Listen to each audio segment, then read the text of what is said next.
আসসালামু আলাইকুম সবাইকে। আজকে সিম্পল একটি গ্রামের দৃশ্য এঁকে দেখাচ্ছি। খুবই সহজ একটি দৃশ্য। মনোযোগ সহকারে ভিডিওটি দেখুন বন্ধুরা, প্রথম থেকে শেষ পর্যন্ত। প্রথমে একটি ঘর এঁকে নিচ্ছি।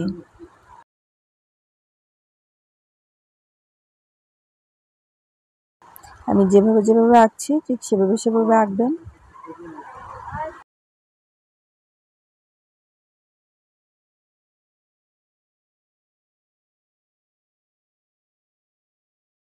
কলা গাছ এঁকে নিচ্ছি।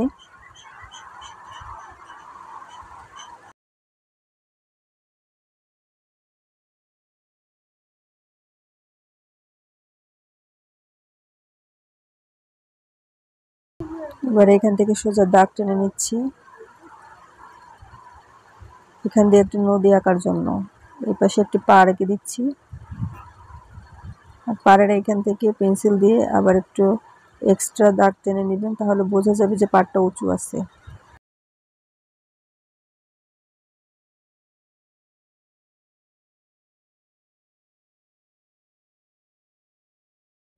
নিচের এই পাশের এইটুকু হচ্ছে রাস্তা,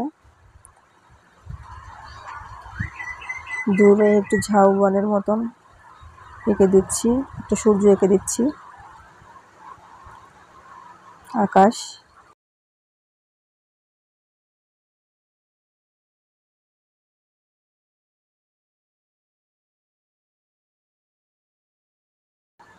এখান থেকে একটু ঘাসের মতন এঁকে দিচ্ছি। জাস্ট সিম্পল একটা দৃশ্য, এতে কোনো গর্জিয়াস কিছু নেই আহামরি।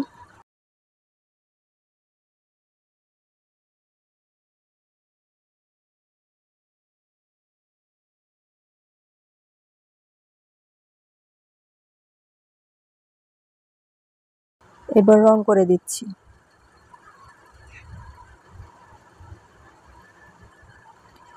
রং সবসময় মাঝখান থেকে শুরু না করে পাশ দিয়ে সাইড থেকে শুরু করা ভালো, এতে রংটা মানে বাহিরে বের হয়ে যাবার সম্ভাবনা অনেকটা কমে যায়। আমি রং করছি প্যাস্টেল রং।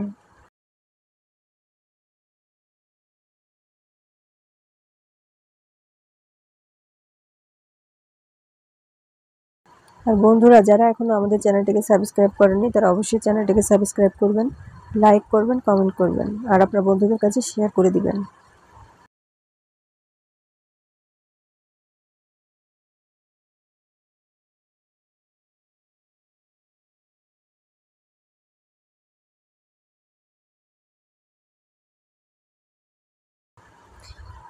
জানালার মাঝখানে একটু দাগ টেনে দিলাম।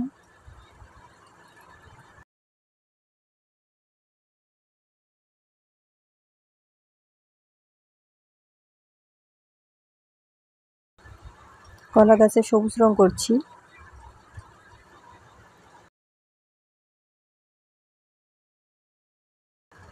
ছবি আঁকা হচ্ছে প্র্যাকটিসের বিষয়। আপনি যত বাসায় বসে প্র্যাকটিস করবেন আপনার হাত তত বেশি ভালো হবে।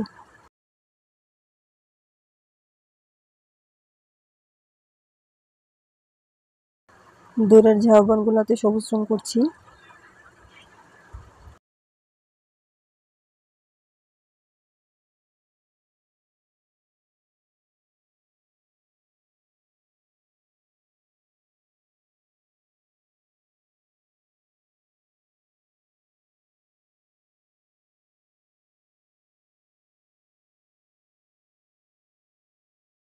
আগে সব সবুজ রঙের কাজগুলো সেরে নিই।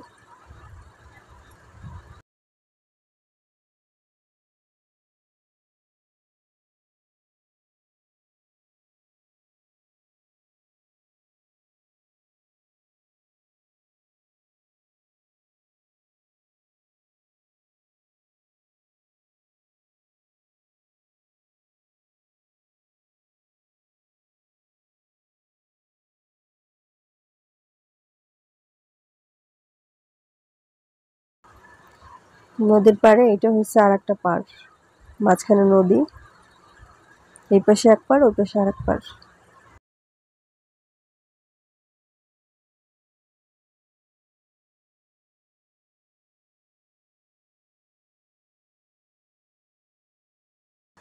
দেখতেই পাচ্ছেন কিভাবে রং করছি।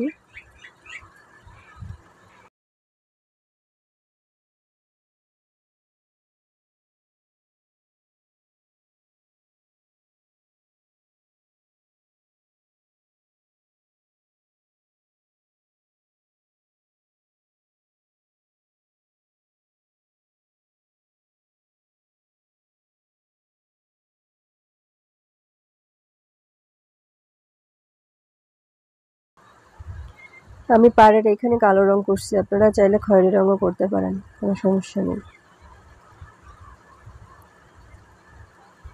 একটু সুন্দর দেখানোর জন্য আমি দাগটার উপরে কালো রং দিয়ে দিচ্ছি।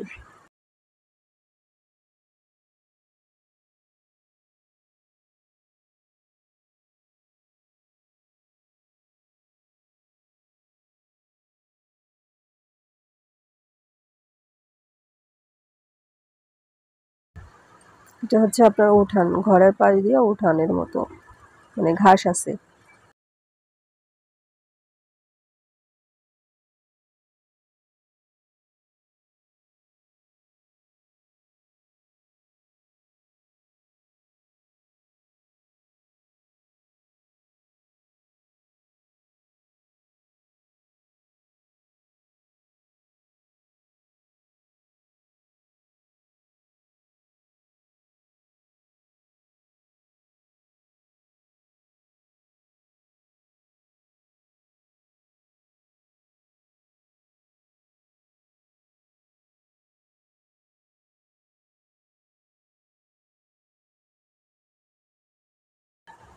রং করার সময় একটু ধৈর্য সহকারে রং করবেন।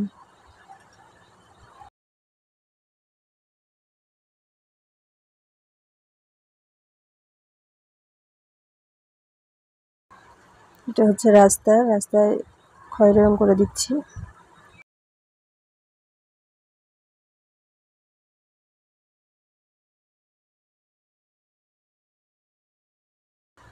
এখন বাকি আছে আকাশ আর নদীর পানির রং। আকাশ আর নদীর পানির রং কিন্তু সেম টাইপেরই হয়, আকাশি কালার।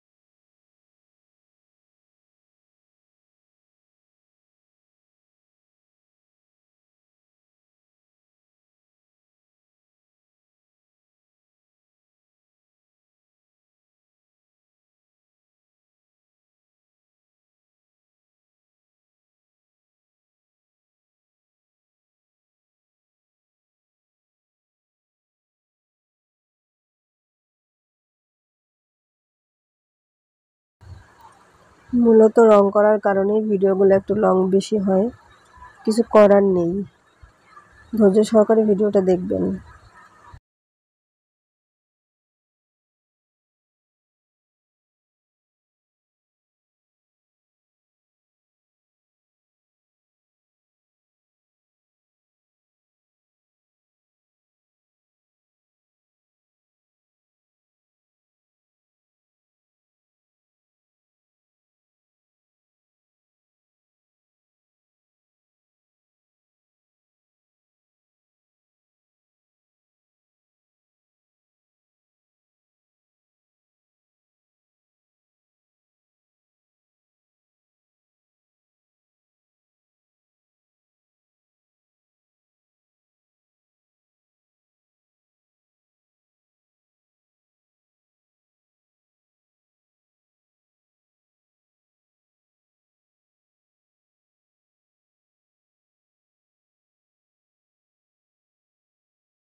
সূর্যে রং করে দিচ্ছি লাল রং।